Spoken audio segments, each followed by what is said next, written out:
Well, good afternoon, everyone. Lovely to see all you beautiful people here today, making the effort to come to this first historic ever Aboriginal Press Club event. My name is Nakari Thorpe. I'm a very proud Gunai, Gunditj Mara and Gurang woman from Victoria and Queensland, and I'm a political reporter with SBS World News in the Press Gallery, just up the hill there in the other white building. Look, it's a great honour to be here today and be the inaugural host of the first ever Aboriginal Press Club series. We have a number of distinguished guests with us today from both the Indigenous and non-Indigenous communities, the corporate sector and government agencies, and of course our parliamentarians. I'd also like to thank and acknowledge supporters the Commonwealth Bank and sponsors the Media, Entertainment and Arts Alliance. So welcome to all of you. Just quickly, some housekeeping before we get underway. The bathroom facilities are just located out through that door. And just a friendly reminder to please turn off or turn your phones to silent. But before we go any further, I'd like to introduce Shane Halloran, a Ngunnawal man, to officially welcome us to country.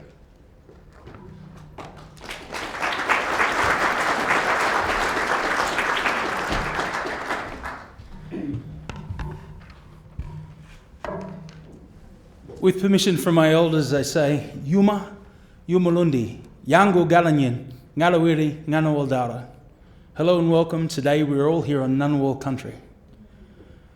Firstly, I acknowledge my ancestors and my elders, the Ngunnawal people, who are the traditional owners of the region encompassing Canberra, the ACT and surrounds. The Ngunnawal people pay our respects to our traditional neighbours, the Gurungara people to the northeast, the Waggaloo to the south, the Wiradjuri to the west, the Yuin to the east, and the Ngarigo to the southeast. We know that a welcome to country is an ancient Aboriginal protocol that ensures that once welcomed, your body and spirit are protected whilst on another's land. The Ngunnawal people welcome you and call on our ancestors to provide you a safe journey during your time on country. Yinjamara Daura, Yinjamara Ngunnawal Gutha. We ask that you respect the land and the people and traditions here in Ngunnawal country.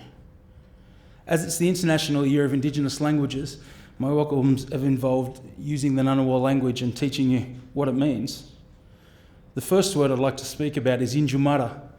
It's a word commonly translated from Ngunnawal to English to mean respect, but it's more accurately defined as a lifestyle philosophy of respect and harmony, traditionally with the land, with the environment and with the people around you. The second word is Galambanyi, which indicates the inclusive nature of my ancestors. It translates to you, me and us together. I acknowledge all Aboriginal and Torres Strait Islander people here today.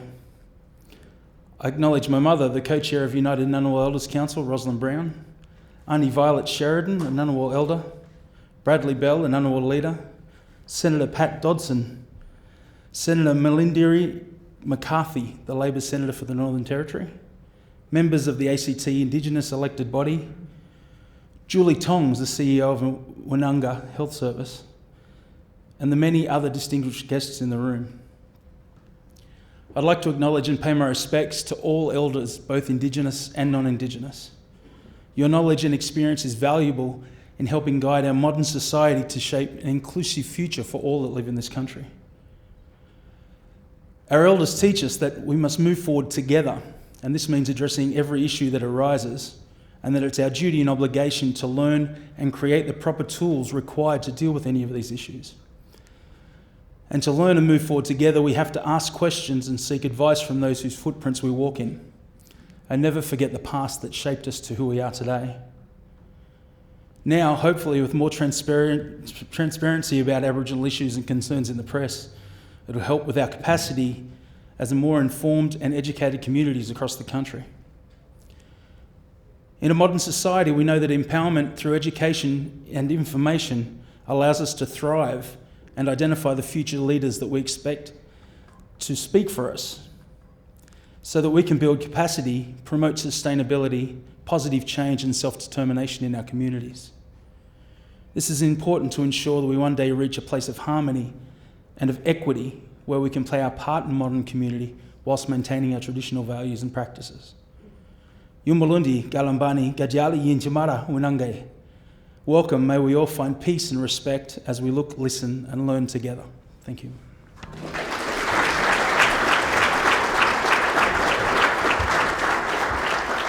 Thank you, Shane, for that beautiful welcome. Look, just before we get started today, just a quick rundown of how it will work. So we'll hear from our guest speaker and then we'll throw to some questions on the floor. So if you'd like to ask a question, please just raise your hand and our helpers with the microphone will come to you. But please try to keep them as short, as sharp as possible. We're trying to fit in as many as we can. And lunch will be served throughout, so feel free to eat, don't be ashamed. And yes, now I'd like to introduce our first guest speaker for the very first Aboriginal Press Club event. He's a Yarroo man from Broome in Western Australia and the Labor Senator for Western Australia. He's also the Shadow Assistant Minister for Reconciliation and Shadow Assistant Minister for Constitutional Recognition of Indigenous Australians. And of course, he's worn many other hats in his life, much of that dedicated to bettering the relationship between Indigenous and non-Indigenous Australians. I have the very great honour to welcome Senator Patrick Dodson.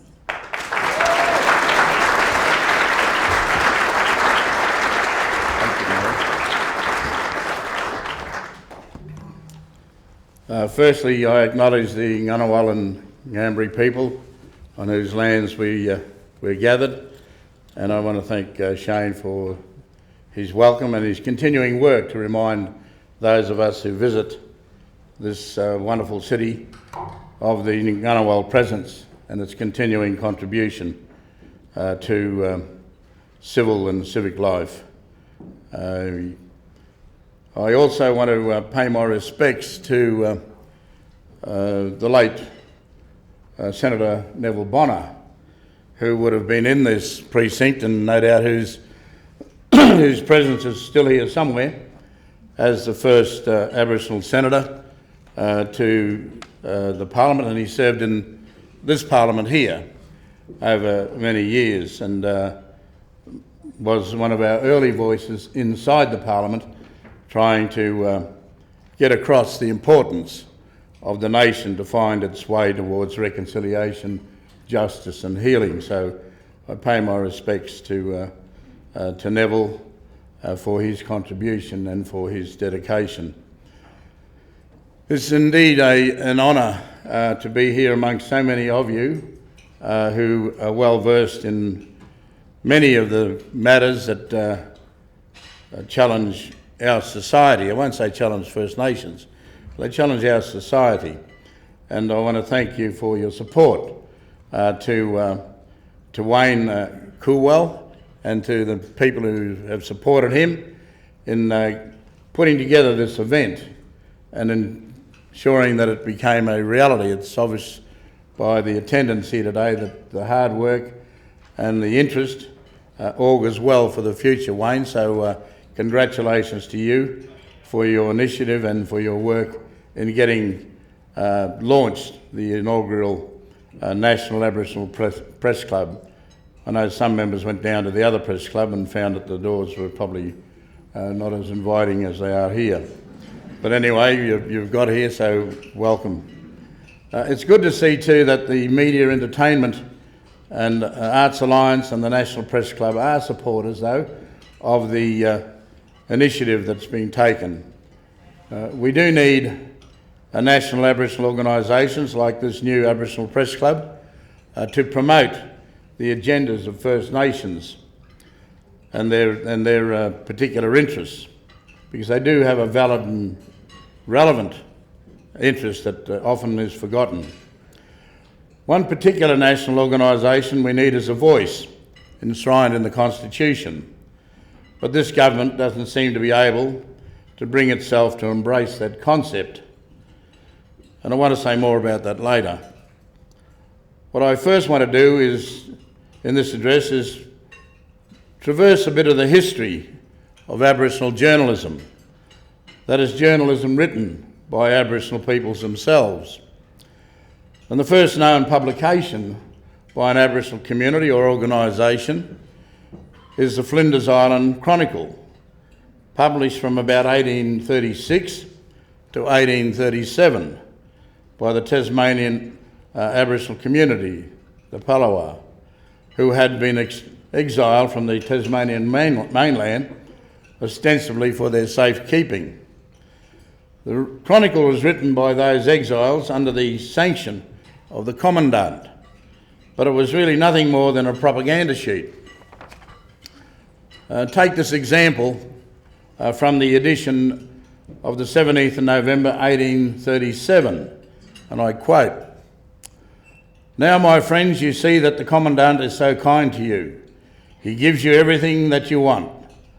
When you were in the bush, the Commandant had to leave his friends and go into the bush, and he brought you out of the bush because he felt for you and because he knew the white men were shooting you. And now he has brought you to Flinders Island, where you get everything." That was apparently the work of an Aboriginal man called Thomas Bruni, who signed off as editor and writer in the Commandant's office. Now, whether Thomas was somebody's uncle, I don't know, but the treatment of his countrymen on Flinders Island was nowhere near as benign as he described. Of the 200 exiles, more than 150 died during the 13 years of life of the settlement before it was closed in 1847, and the survivors relocated to a former convict settlement south of Hobart. The destruction of the Aboriginal population on the continent mainland may not have been as concentrated as in Tasmania, simply because of the vastness of the spread of European occupation, but the result was no less devastating. The so-called Protection Acts across the mainland states stifled opportunities for Aboriginal people to control their own affairs and exercise basic political rights. And it was not really till the late 1920s that Aboriginal people began to organise a polity and assert their rights to land and entitlements as citizens. Various Aboriginal organisations began to emerge in the 1930s. In Victoria, the Yorta Yorta man, William Cooper, a mentor to many Aboriginal people, including fellow Yorta Yorta man, Sir Douglas Nicholls, helped establish the Australian Aborigines League in 1932. William Cooper, as some of you may well know, dedicated many years of his life to gathering signatures for a petition to King George VI, which asked, amongst other things, for Aboriginal representation in the Federal Parliament. He gathered more than 1,800 signatures of Aboriginal people, although there's evidence there are many others around the country who were reluctant to sign because of fear that they'd be victimised. And the petition was presented to the Prime Minister, Joseph Lyons, in August 1937 for transmission to the King. It never got to Buckingham Palace. The Lyons Cabinet simply decided in February 1938, and I quote from the Cabinet minutes, that no action be taken, end of quote.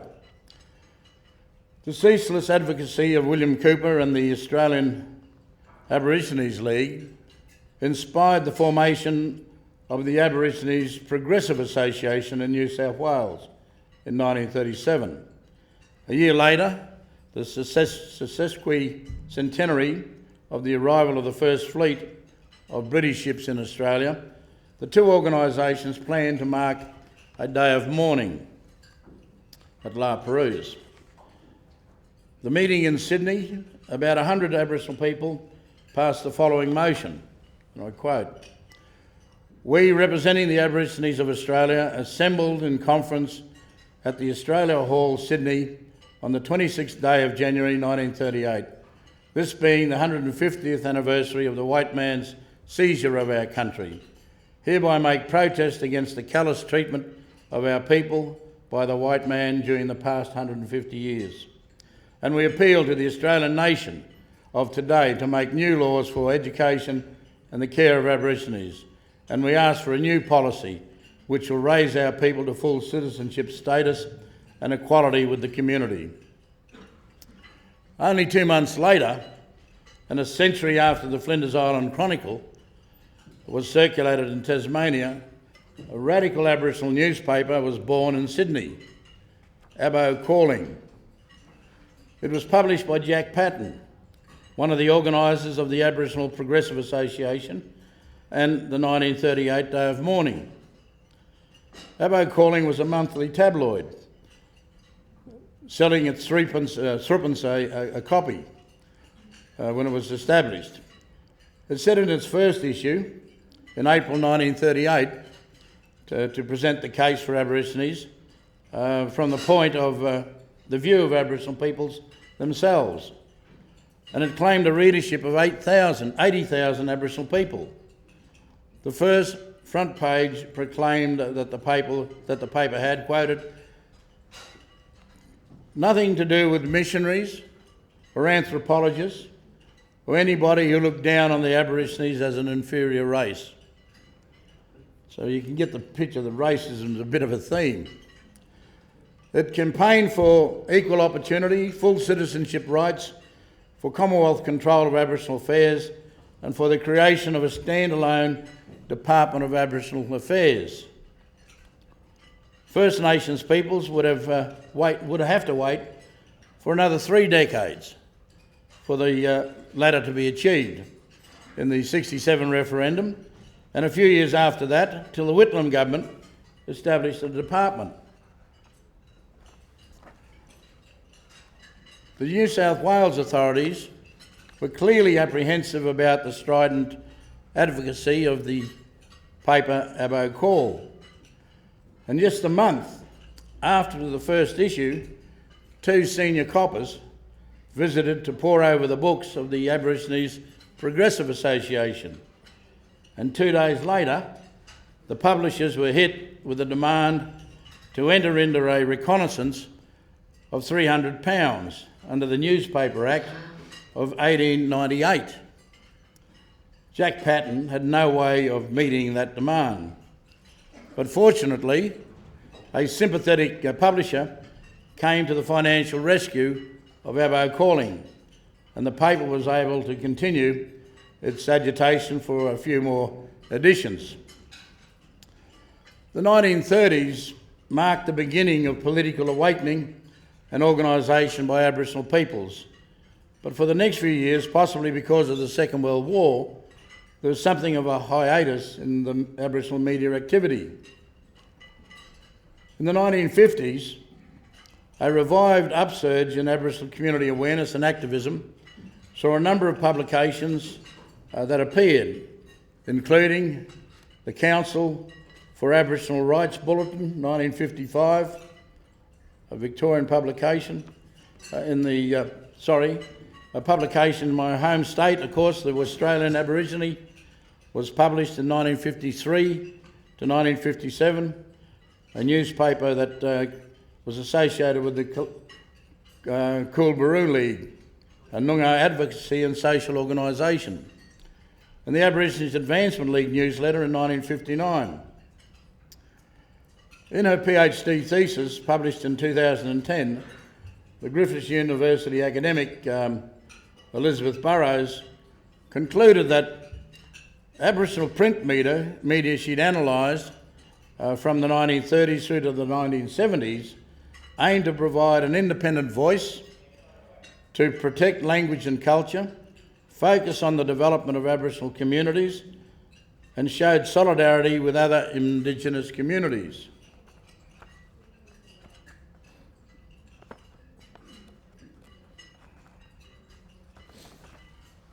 Dr. Burrows determined that the new values of Aboriginal newspapers during this time differed from the mainstream publications because they were driven by the needs of their communities of interest, and that's a theme I want to develop later.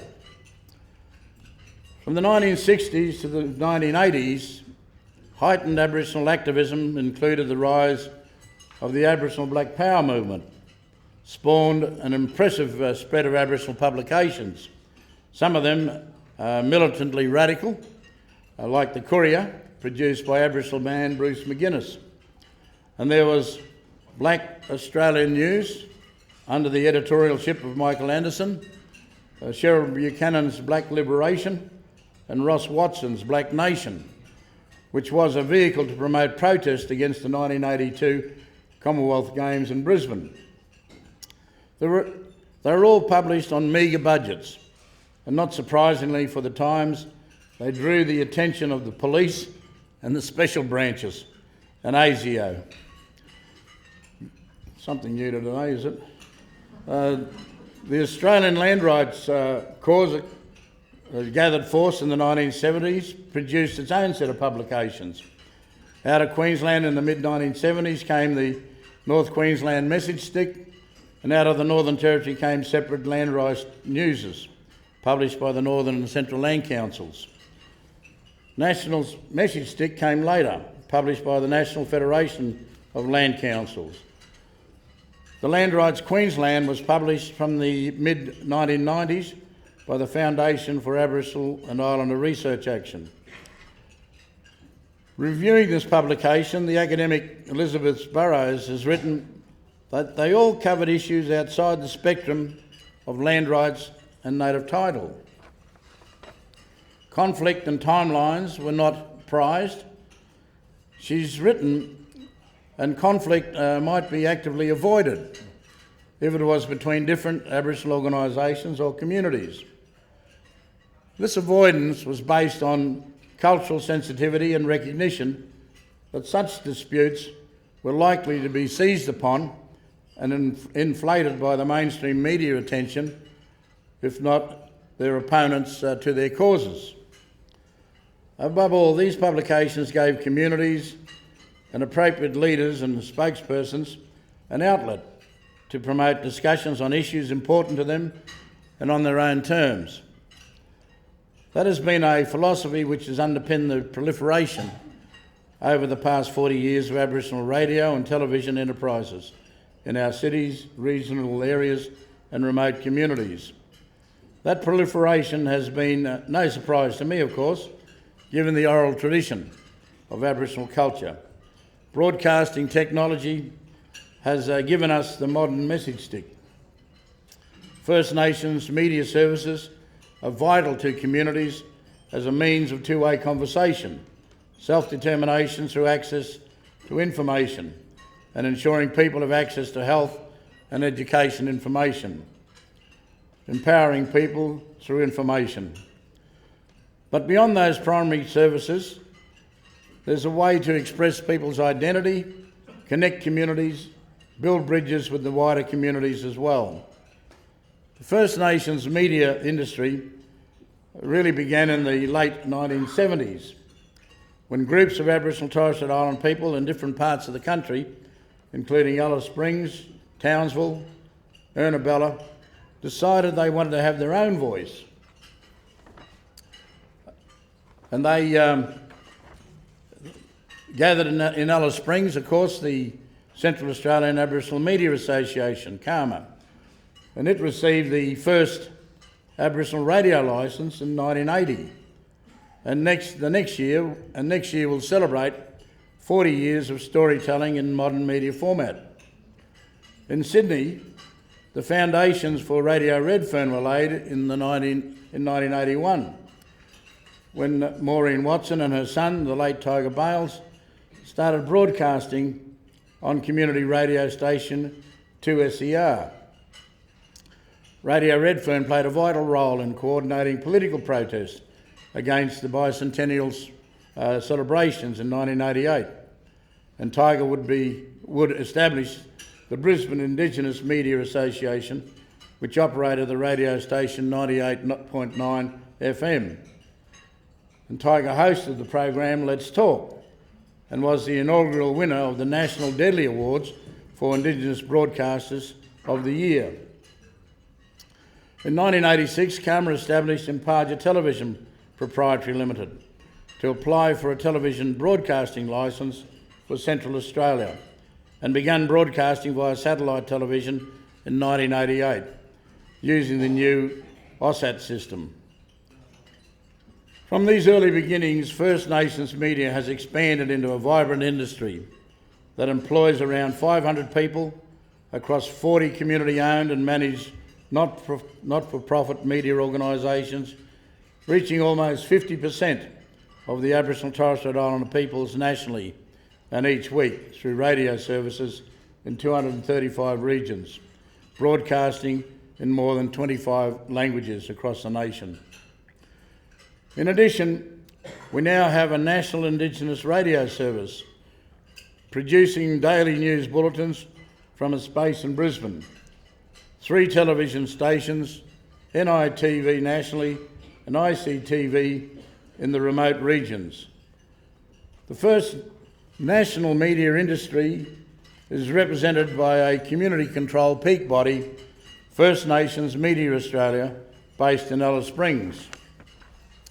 They run professional development events such as the Remote Indigenous Media Festival, which is happening on Thursday Island next week, and will bring about 150 First Nation media workers from remote communities together for a week of skill development, workshops in digital archiving, podcasting, music production and digital storytelling.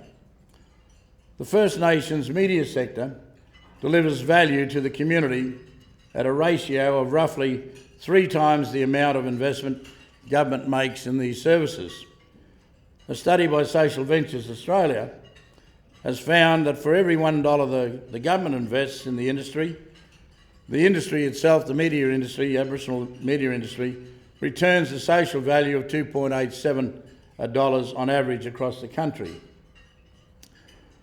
There are community leaders across the country who have got their start in the nation's first media industry and taken those communication skills into the broad range of careers.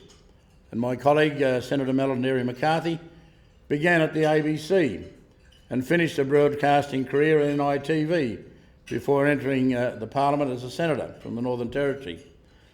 Others in mainstream media now, such as our hosts here, Stan Grant, Brooke Boney, Grant Hanson, and the team at Marngrook Footy Show, the Walklear-winning journalist Lena Allen, who writes for The Guardian, and the whole team at NITV, who are breaking stories every day. Francis Kelly and the Bush Mechanics, and other filmmakers like Warwick Thornton and Erica Glenn, are people who have built careers on media that do our nation proud, and there are many others that I've failed to mention, but I acknowledge them. First Nation media emerges because of the failure of mainstream media to adequately represent the stories of Aboriginal and Torres Strait Islander peoples. As Laurita O'Donoghue said once, when she was the chair of ATSIC, she said to a Media and Indigenous Australian conference in Brisbane in 1993 that Aboriginal people have become more politically aware and politically astute and would no longer accept the media setting the agenda on Aboriginal issues. Laurita went on to say that we should not underestimate the role that Aboriginal organisations have played in bringing about a change in attitude of the media in responding to Indigenous issues and in bringing about a better understanding of Aboriginality by the wider community. There are times, though, when I wonder just how much attitudes have really changed amongst those who work in the mainstream media, because those attitudes flow from values which mainstream journalists, overwhelmingly non-Indigenous, apply to their work. Let me cite one recent exposure of these values. In May this year, the Northern Territory Parliament, its Social Policy Scrutiny Committee, was hearing evidence in relation to a new youth justice bill. The Darwin Press Club, whose members work across all of the Territory media outlets, made a submission, and its Vice President, Mr Craig Dunlop, who covers court and crime for the only local paper, the NT News, gave evidence in support of the Press Club submission. Here's what he said, and I quote from the committee's Hansard. "The reality is that media outlets publish what is most read, and the stories we pursue are based on what our readers are looking for. In this day and age, we know how many eyeballs get on the screen. It's about day 2 of journalism school, where they tell you a bad news story will perform better than a good news story. That is across the board." He goes on to say, say what you will about how that reflects on human nature. Maybe it could be looked at positively, because most of the world is good, and that is not so interesting. People are attracted to bad news stories. That's just how it is. End of quote. Now, I don't accept Mr. Dunlop's assertions that ordinary reasonable people are drawn only to bad news stories. To accept that assertion is to suggest that we are not drawn to or uplifted by stories of human endeavour and achievement, of human kindness and good works. To accept the assertion is to ascribe to a base Gaulishness to all of us. To accept the assertion demeans us all. But what Mr. Dunlop's evidence does reveal is a certain mindset that infects mainstream coverage of minority groups, not just Aboriginal people. Remember the context of his evidence, a submission about youth justice in the Northern Territory. It's Aboriginal youth up there who are overwhelmingly represented in the court's daily list. It's Aboriginal youth who are almost exclusively incarcerated in the infamous Dondale Detention Centre in Darwin and the similarly infamous centre at Alice Springs. So the extension of the assertion that bad news stories rate best is that bad news stories get to predominate mainstream coverage. That's certainly the case with NT News, which serves a jurisdiction whose population is 1/3 of our Aboriginal people. I'm not wanting to single out the NT News, its obsession with negative stories about Aboriginal crime, driven by the wrong-headed idea that only bad news stories get the ratings. The value that drives the sort of coverage are to be seen elsewhere in the mainstream media, in their coverage of African gangs in Melbourne, for example, or in their coverage of refugees and minority groups in general. And the application of those values does have a negative impact on the public sphere. It does serve to reinforce prejudice and stir up moral panic. By comparison, a study by Elizabeth Burrows has found that journalists working in the Indigenous media tend to utilise a range of new values, quite different from mainstream journalists. Her findings show that the new values of conflict is less important to Aboriginal journalists and reflects a cultural distaste for conflict. Another academic researcher, Professor Kerry McCallum from the University of Canberra, analysed the reporting of Indigenous violence by 7 major metropolitan newspapers over 6.5 years from January 2000. She found that reporting of Aboriginal Australia was increasingly focused on news of violence, conflict and corruption in remote rural and urban settings. Further, she concluded that journalists, that is mainstream journalists, were content to talk up rather than really talk about the many causes and problems facing remote Indigenous communities. Journalists, she said, appeared unable or unwilling to engage with communities when they tried to address complex but important social issues. The most egregious example of deliberate non-engagement was the ABC's Lateline story about Murrujulu in Central Australia in 2016, which helped precipitate the Commonwealth Government's Northern Territory emergency response, the infamous intervention.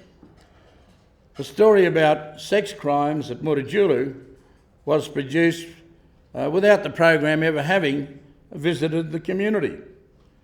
And let me remind you that the explosive allegations of pedophilia rings were never proven, despite extensive investigations by the Northern Territory Police and the Australian Crimes Commission. Any commentary on the media scene today has to recognise the omnipresence of social media. The new platform has quite rightly been identified as disruptive. But the reality is, as mobile phone coverage continues to spread, Aboriginal people continue to join these media with gusto. There's an agency progress, and they've opened up a whole new means of immediate communication, reaching now into our most remote communities. But this new media are as much a force for discord as they are for discourse. I'm truly troubled by the strife amongst our people that's being wrought by social media warriors who so readily and thoughtlessly punch out abusive messages or simply retweet baseless allegations often made by white racists. And then there's the dreadful promotion of fake news. And I think Aboriginal people, particularly in remote areas, are especially vulnerable. Misinformation and falsehoods are peddled, received without interrogation and retweeted. No one appears to check the facts or question the truth.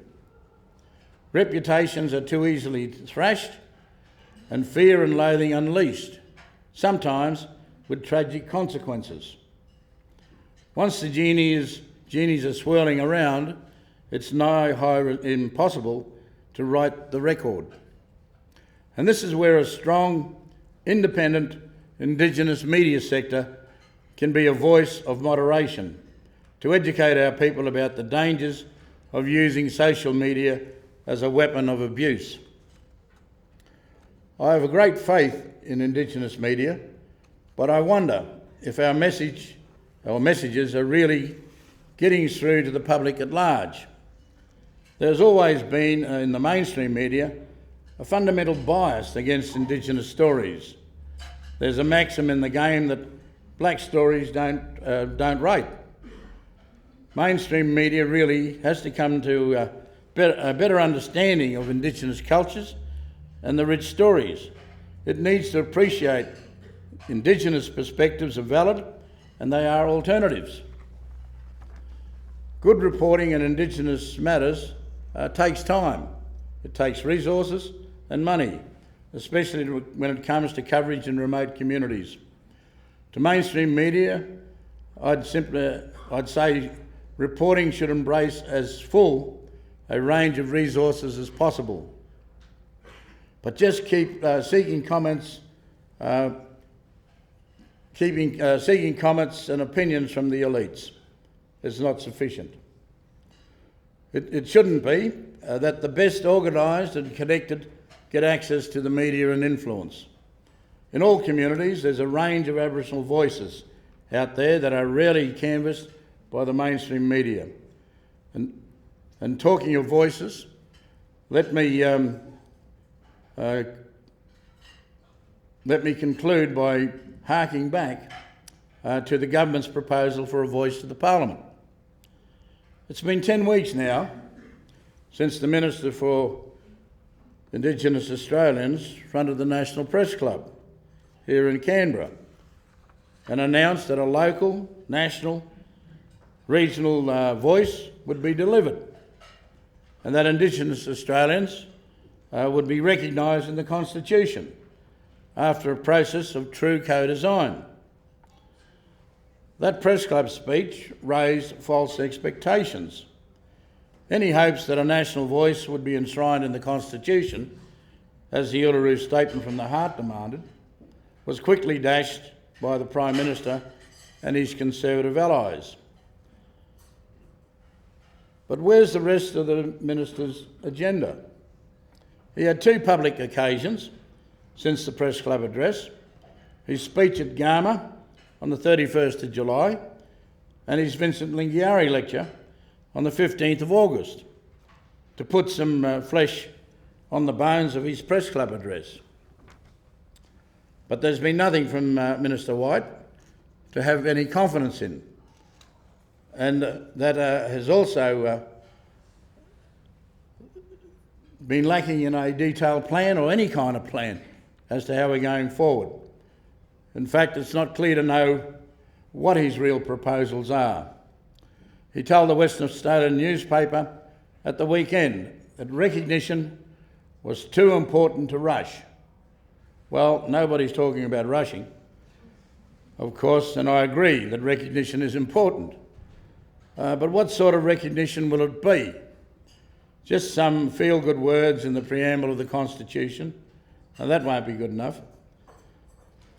What we want from this government is an agenda, a timetable, certainty about where we're heading, details about the process of co-design. That it will go to clarifying the purpose, function, operations of the voice, and the clarification of words to go to a referendum and be entrenched in the Constitution. There's no momentum. We're going nowhere, and we're actually in the dark. The minister's good intentions need to be actualised. And why has the matter of a voice being enshrined in the Constitution been so swiftly swept off the table? It's really a miserable little ask. And this government's too miserable to even give the idea some serious consideration. It's a miserable ask because our focus should be on the bigger demands of the Uluru Statement from the heart: truth-telling and an agreement-making commission. That's the real business we should be attending to, but the government's been completely silent about those 2 matters. And until we grapple with telling the truth about this nation's colonisation and settlement and ongoing unsatisfactory relationships, and until we enter into serious processes that goes towards treaty making, we're just tinkering around the edges. I wish to thank you for this opportunity, and I certainly extend my best wishes to the National Aboriginal Press Club for successful future opportunities for people to put their points of view. Thank you.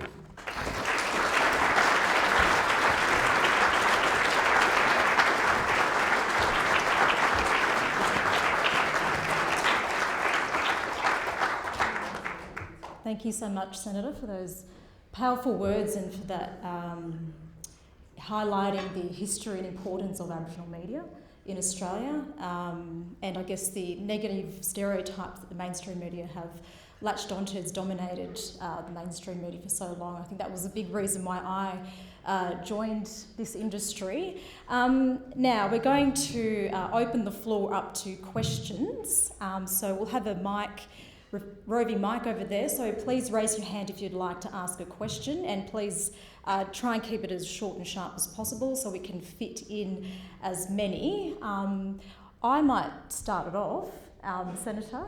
You were speaking about the Indigenous voice to Parliament just there, and when Indigenous Affairs Minister Ken White effectively ruled it out at the Vincent Lingiari speech a couple of months ago, he was described as being utterly disrespectful by advocates. Is that how you would describe it? And he and his government's rejection of the voice? And where do you think now the future holds for Indigenous voice to Parliament and I guess recognition more generally? Sorry, I think you have to get back up here. Thank you, Nakari, for the simple questions. That's just to start us off. Look, the question of the voice has never been on the Conservatives' agenda.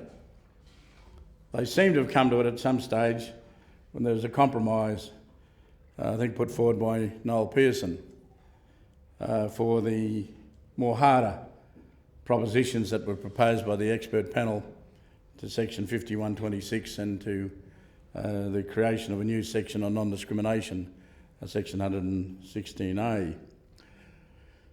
The voice has come to the Parliament after 12 or so national dialogues of First Nations peoples. It is the first time people were given the opportunity to let their voices be heard as to what they wanted. And it's not the minister's prerogative, quite frankly, to say what they can or can't have, nor is it the Labor Party's prerogative. It's, and without testing the waters, without even asking the Australian people, it's the Australian people who will vote on a referendum, but they'll only do that if they understand what the proposition is, what the set of words are that you're putting forward. And they'll only do that once they understand the limited impact a set of words put into the Constitution is going to have on anything. It simply clarifies, makes explicit a power the Commonwealth Government's already got to pass laws, to make laws. So there's no change to the fundamental constitutional relationship. Obviously, it depends on the words. And the words can be as simple, as there shall be a voice to the Parliament. It'll be advisory only, and it shall not be justiciable, and that it'll be legislated, its form and function and powers will be legislated by the Parliament. That's what people ask for. That's what the Parliament does every day of the week. It passes laws. So it's an avoidance of the minister's responsibility, in my view, to not take seriously the need to get the co-design process worked out with the First Nations leadership and to make sure that it encompasses all First Nations peoples across the length and breadth of Australia. I've travelled through the back blocks of Western Australia where people haven't heard of any of these propositions. They need and they want to know what they are, and they want to be involved in the discussions.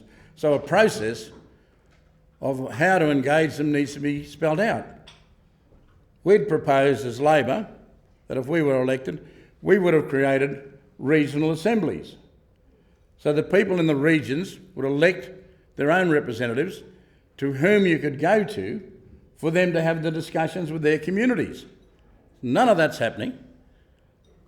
And I don't know where the minister's at in any dialogue or discussion, or even in response to the letter that's come from the peak organisations, because I don't know what is the content of that letter. We haven't been made privy to it. So maybe they said they don't want to engage. I have no idea. So it's really not in the province of the minister to dismiss what has been a very, very long journey for many people, and I think it denies the Australian people the opportunity for them to make the judgment on what this is really about in terms of the recognition and the voice to the Parliament.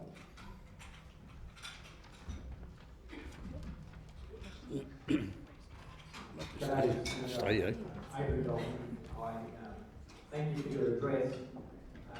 As a former working journalist, we were taught to report without fear or favour, and that doesn't always happen, obviously, as you've pointed out here today, and good news doesn't always sell newspapers. But I guess I'm here really because I do want to hear good news about Indigenous Australians. And my question would be, in your position in the Senate, how can you see that media organisations can do that, and what is the appetite for that? Is going to the top of your address where you talk about Indigenous issues are a societal issue? I'm not sure whether I've grasped all of that, but the other day we had a vote in the Senate, and it was 31-31 split on raising the age of criminal responsibility for kids from 10 to 14. because most Aboriginal kids are going into custody, right? Not a word from any of the mainstream journalists about that vote. Not a word. To a very critical issue that affects not only Aboriginal kids, but it affects them in the majority, but other kids. Very important social issue. So when it comes to the Parliament, there are all sorts of critical issues that come there. But there's no one that's focusing, in my sense of it, on any of this. The cashless benefit card, there are pros and cons for that. You know? Where's the wraparound services that are actually getting people out of the dependency on the system? Very few. What's its success rate? Most academics tell us it's not delivering the goods. Who's taking that course up? The CDP, work for the dole scheme, which has high penalties. You can be out of income for 8 weeks. And the consequences on that on families and their kids you see in the streets of Kalgoorlie and other places.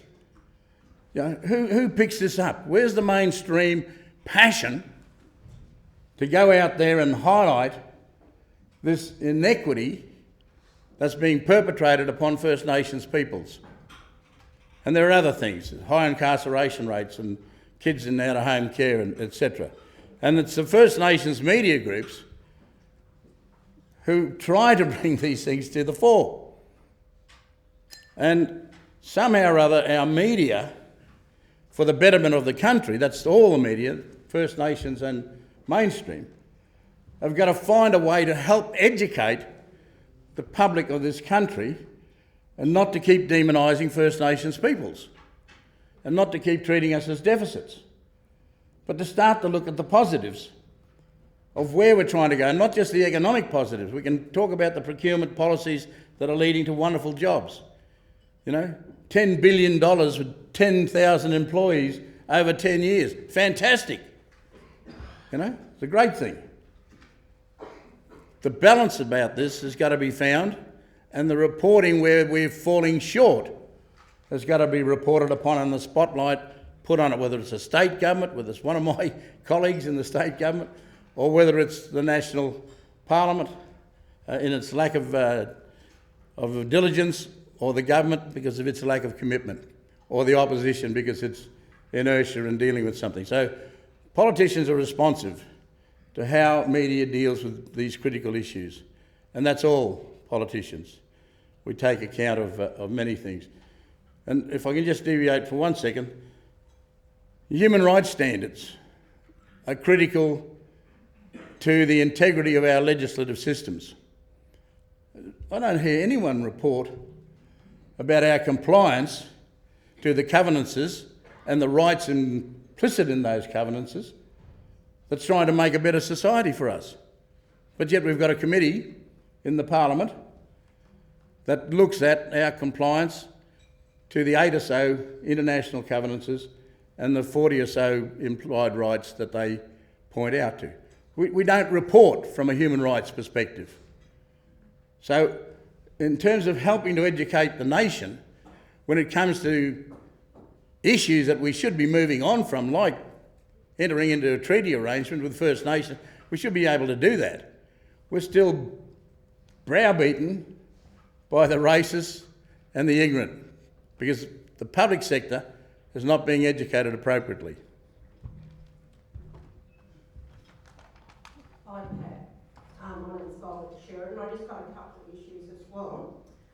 In regards to take back the 1967 referendum, I was about 12-year-old then and didn't have a very good understanding. But I believe for us to go forward, we need leaders up on top of that hill. We need leaders that really want to work for the whole of Australia, whether you're black, pink, green or purple. We need our Prime Minister to take the lead.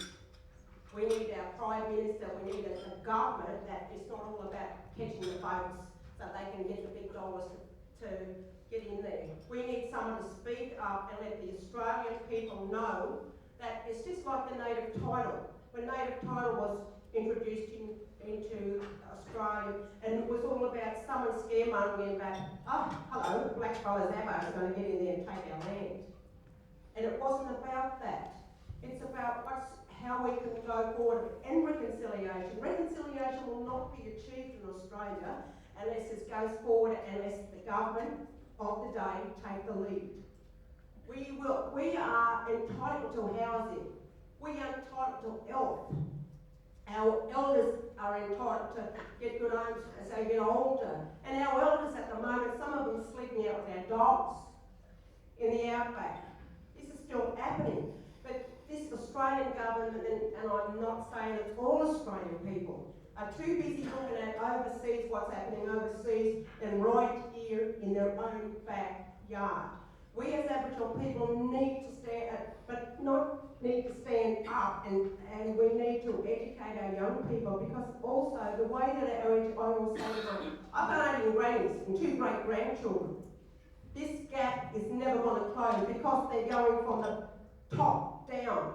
They need to get out to the communities and talk to the communities and start from the bottom up.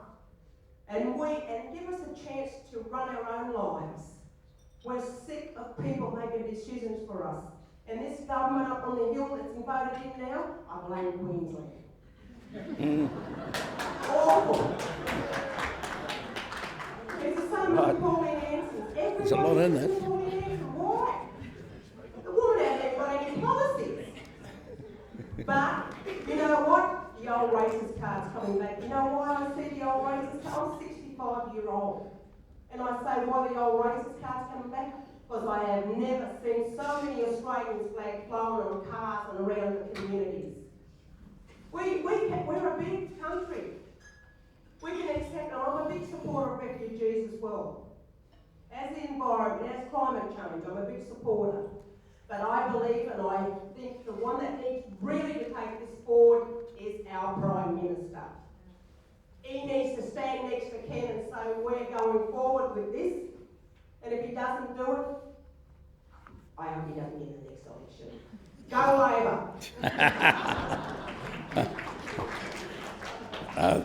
Thank you very much, particularly for the last comments.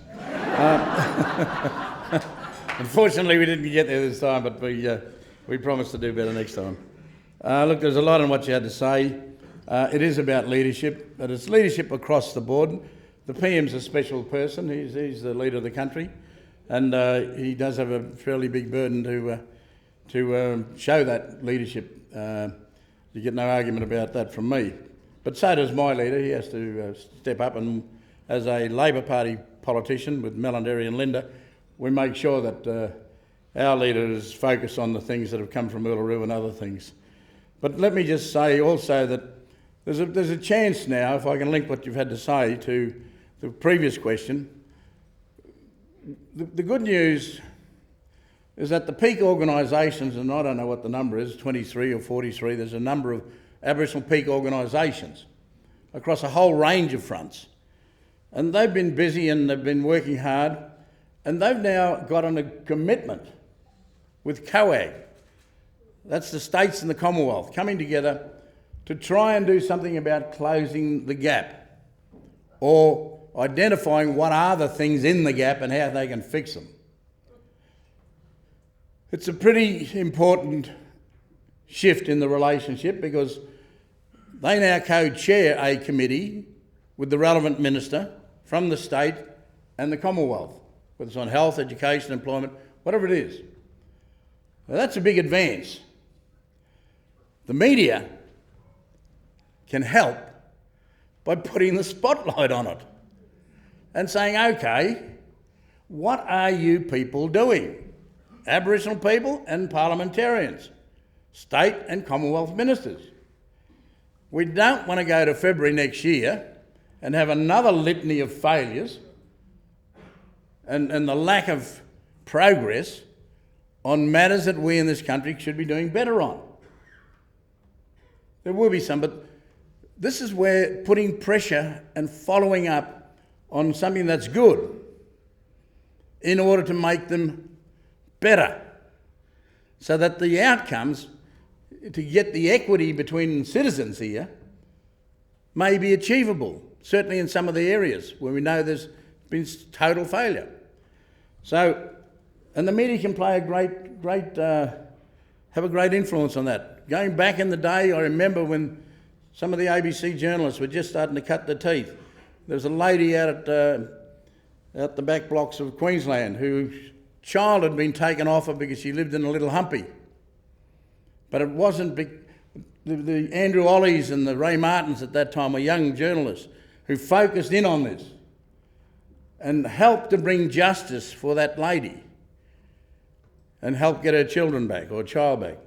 So that's just an example of the power of the media when you want to focus on making sure we as a nation can meet the standards that we've signed up to, particularly in the UN. But it does take collaboration, and I think there's sufficient First Nation journalists now and smart First Nation journalists to have the collaboration, not just in the mainstream, but in the First Nations media organisations as well, and to work collaboratively. Just focus on that between now and February of next year to get the better outcomes on closing the gap and put them all under pressure. Our First Nations peak organisations and those governments that have got power and responsibility and the resources to deliver into the space.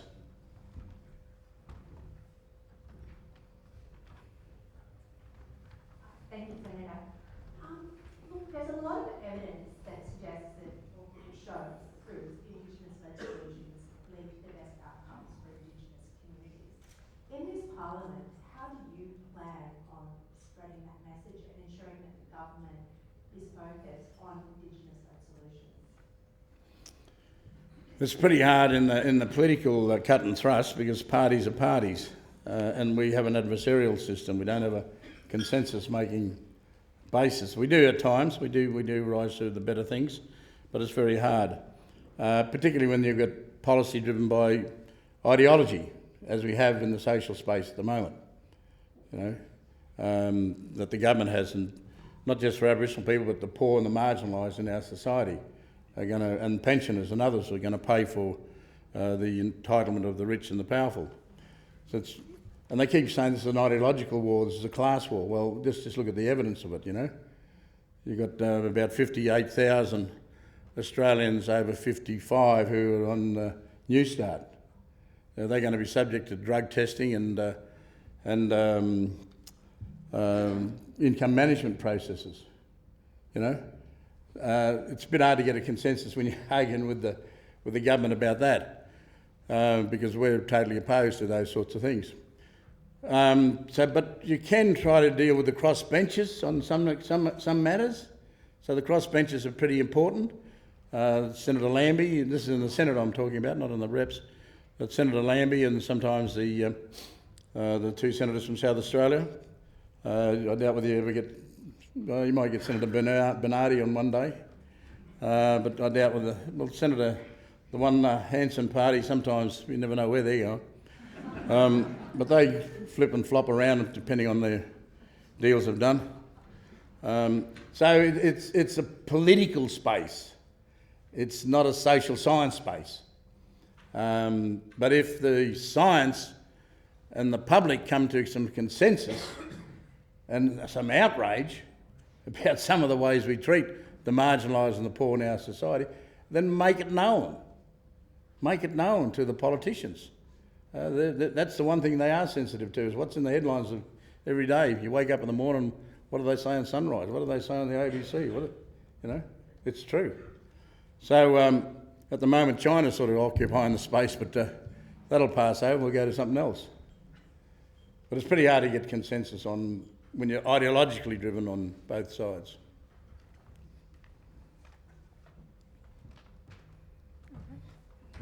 Any more questions from the floor? Oh, yep. Just the gentleman in the front.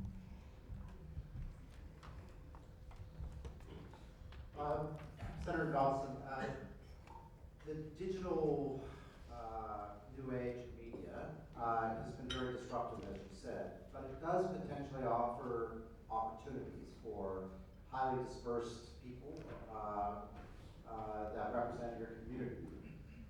Has there been any thought about how to create what I would describe as a consensus building media platform in the digital that could link in perhaps into the existing media outlets, both pan-Australia but also within the Indigenous community, to get in and reach into the communities and provide, I think, a voice and a media capability that better serves the community with this new technology? I don't think there's any coordinated system. If there's anything, there may have been a committee that I haven't heard about that's probably inquiring into it or undertaking some discussions about it. But the cost of getting resources into communities is what drives the government, or would drive the decision makers. So if there's no real returns for the outlays we're going to make, even though there would be in my eyes and your eyes, maybe that it'll bring benefit to 300 or 400 or maybe 4,000 people. But if the economics of it don't stack up, then the infrastructure's not going to get put in order to enable the capacities for people to access. We know the benefits of it, and it would benefit not only First Nations in the places, but remote farmers and other people as well. But it's all about cost and the returns. The social benefit hardly ever gets factored in. It's just a straight out economics. If it doesn't stack up, it doesn't stack up. Another one at the back here. Senator Dodson, I know, and many others in this room, that school children across the country are going to strike for climate change. And when I was at the UN meeting recently with Mexico City and a range of Indigenous peoples, I was one of the people representing the Pacific region. Now we're concerned because, as you know, the nation states see us subject to all of the conventions that you've outlined. So what are you and others going to do about climate change and the impending problems of reaching 2 degrees? Well, this has been a bone of contention for some time in the Parliament and between the parties. The question of people's rights to protest is up to, that's a pretty important right. I think when it comes to children, well, that's a matter for them and their parents to some degree. That they certainly make sure that parents are involved in those decision makings. I'm not against young people. The young fellow in the UN a couple of weeks ago was pretty impressive, from Alice Springs, where he was from, Borroloola, highlighting the point I made before about criminal liability.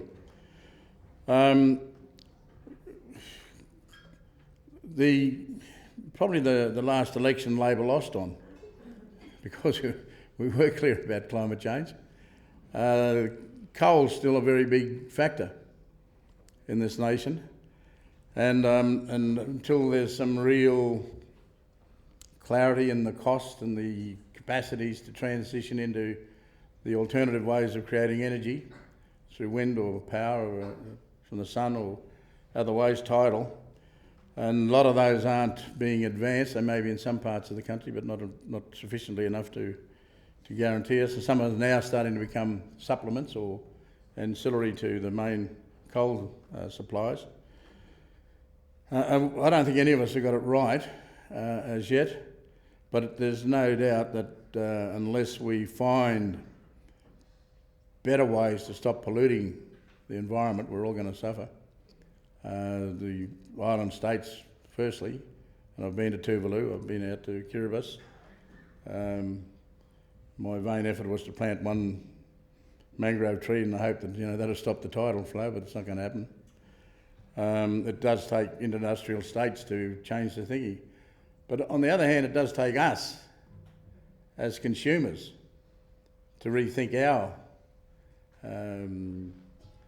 avaricious desires for more and more. We complain if the jet's not there to take us somewhere, we complain if the bus isn't there, or we complain if the heating's not on, or if the air conditioning's not working, or some other thing. So the quality of life factors across the boards are also important to weigh, and I think that's one of the hard parts. Jobs, securities, quality of life, in addition to the technologies, are all part of the considerations I think that both parties make. We may be more on the social side than the other side of the Parliament, but none of us have got it right as yet. We've got commitments, but commitments are one thing. It's the action and the getting the jobs done that's going to be critical.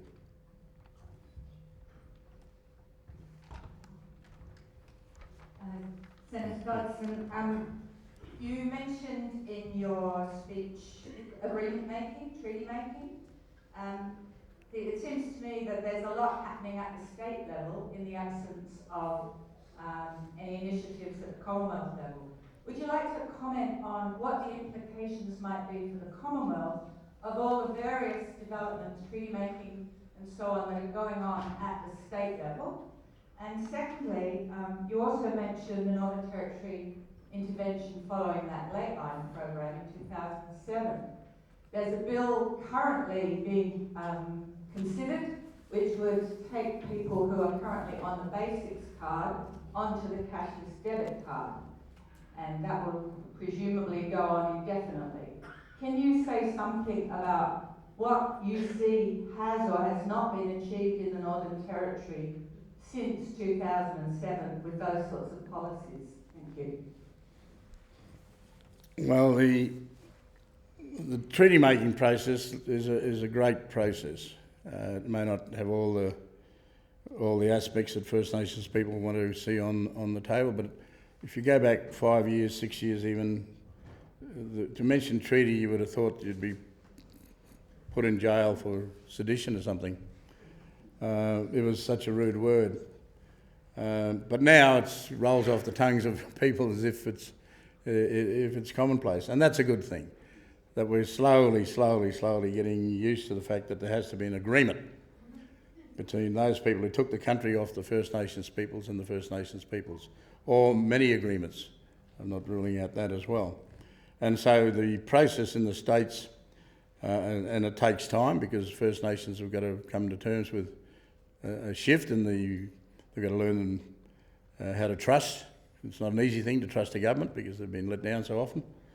And they've got to work out internal matters that are critical for their own integrity and participation. So it takes some time. So the ironing out or the working through of those matters at a state level is a very important thing, particularly if it can evolve into representative entities that people in the states are comfortable with and feel that they've gone through a process of authenticating their representatives and are confident with their capacities to represent them. The kinds of subjects, I suppose, the topics will vary to some degree on what people want to negotiate with the Commonwealth as to what they want to negotiate with the state. They may not vary that much. Each state has got its own colonising act and its own constitution, and it's taken lands from people and subjected them to their policies. So it's quite an interesting, I would have thought it was an interesting reawakening of our nation to go back to that process and work our way back to a better position than where we've been, given that all those, the need for the 67 referendum was to give the Commonwealth their power because the states had jurisdiction over the First Nations peoples up until then. But the cashless benefit card, there's a sleeper in this, which most Australians probably don't know. The minister, at the moment they say only 50% of their income will be subject to the management or the limitation for those in receipt of it, and it'll apply to everyone. The minister will have, whomever the minister is, and at the moment it's the Senator Ruxton, will have have a delegation or a what do you call it, a flexibility to put it up to 100%, 100% of your income. If the minister so judges that you're incapable of managing your own affairs, or your kids are at risk, or something else isn't going socially right in your household. That's what this new bill is going to be about. and it'll have a bit more flexibility in its application because it'll be used in other stores, but it does not create commercial or financial literacy for a whole generation of people. There's no one running out there to help people understand how to manage their affairs, how to deal with the problems that they confront, whether they've got social problems, whether there's alcohol and drug problems, you know. At least Senator Lambie, I think, has put it on the radar that you go and build the rehabilitation centres, then I might think about supporting your bill. Build those first so there's evidence that you're serious about the wraparound services that are required to help people get off the management system. If you're going to destine people to live on this forever and a day, then there's going to be a big impost on the future public. So you've got to find ways to get people off the darn thing and into productive occupation. So where's the jobs? You know, where's the jobs? So why are the CDP arrangements in these remote places? Because there's no jobs. So these people, it's because it's the too hard basket, you see. And this is where the journalists, quite frankly, have got to do some investigation and highlight the complexity of the issue. Don't just cop the stereotypical view, these are drug addicts, they're lazy, they don't want to do anything. You know? This will affect people who are quite capable and who have been managing their own affairs, as measly as the income base has been. But they're going to be subject to this now. So it's not a smart way to develop a smart nation. You had the question about the digital age. Well, how many people are going to buy a computer on this system? Because they won't know what the value of a computer is. They won't even know where money comes from, except a hole in the wall. Who's teaching people about credit management? You know? And this requires resources in the other direction to address the deficit of the services and the lack of quality of life that people are not enjoying. They're not enjoying a quality of life.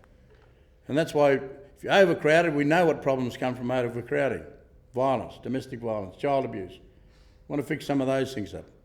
So this is a lazy way to deal with a social challenge that is of great proportions.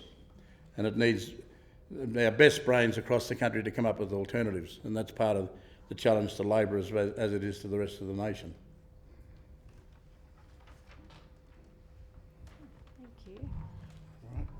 That's it, yep. Thank you so much for all your questions and for that robust discussion. A lot of issues covered there. I'd like to now invite Marcus Strom from the Media, Entertainment and Arts Alliance to come up and say a few words before we wrap it up. Marcus.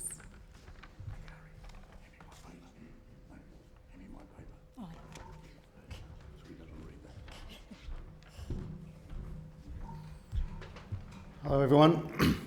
I acknowledge we're on Ngunnawal land and I pay my respect to elders past, present and emerging. Firstly, I want to thank you, CAIE, for hosting today. It's a very important event for our organisation, MIA, which represents 5,000 journalists in Australia. And I want to thank you, Senator Dodson, for really making me think. And I think we all need to reflect on the role of the Fourth Estate. Sitting there listening to you, Senator, I realised that the first time I ever got in print was a photograph I took when I worked for the Central Land Council when I was 21 or so, and I got a photo in Land Rights News where Peter McAvoy, who went on to become the executive producer of Q&A, was working. So Indigenous media also could give me a bit of a start. It's a two-way process. And I think why MIA is supporting this great initiative is all about reconciliation. And with reconciliation comes truth, or the other way around, really. When I first started at the Sydney Morning Herald a long time ago, there was a story going around the newsroom that a previous editor, when at news conference, was told, oh, here's a story about Aboriginal issues. That editor, who I won't name here, said, oh, look, no one wants to read stories about losers. That was a reality of that newsroom. I'm an optimist by nature, and I think things have changed positively. I think there's a new generation of journalists coming through who are active in our union, and our union is trying to put Indigenous affairs at the forefront of what we do in a reconciliation process. There's also signs. We've got the Judith Nielsen bequest is funding 2 Indigenous reporters at the Herald and Age newsrooms. But it shouldn't be the responsibility of First Nations journalists in mainstream newsrooms to cover Indigenous issues. It should be all of our responsibilities, and it's something that we will take on as a union. And we want to work in partnership with the National Aboriginal Press Club to make sure that this is a great success, because what is often missing in a lot of stories is agency. Individual Aboriginal agency and collective Aboriginal agency is often missing in those stories by mainstream media. And I hope that this partnership and this initiative will be the beginning of turning that around, so Aboriginal and Torres Strait Islander voices are loud and proud in our media. So we're very honoured to be supporting this. Thank you, everyone.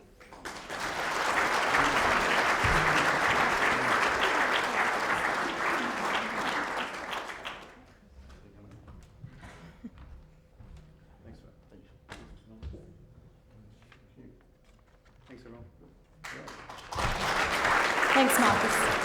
Just presenting the Senator with the very first, as the first speaker of the first Aboriginal Press Club.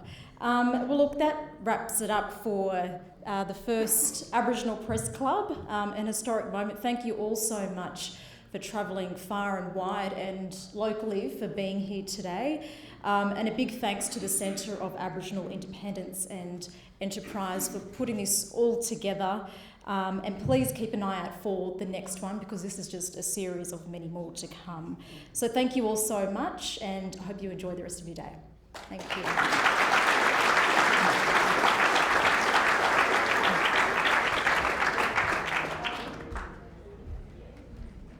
Oh, hello everyone. Got a barge in like that, sorry about that. Wayne Coolwell's my name. I'm involved with the National Aboriginal Press Club. It's a great honour to see so many people here today. It's actually quite overwhelming and very humbling. As an Aboriginal journalist, started back in 1984 at the ABC. It's something I've wanted to see for many, many years, something like this, and going to events where you're the only black fella in the room for years and years. It's fantastic to see that we've got something like this which can be a great voice for Aboriginal people right around the country. So thank you for turning up today. And Nakari, great job. Thank you very much on behalf of myself and the CAIE. Thank you, everyone. Thanks very much.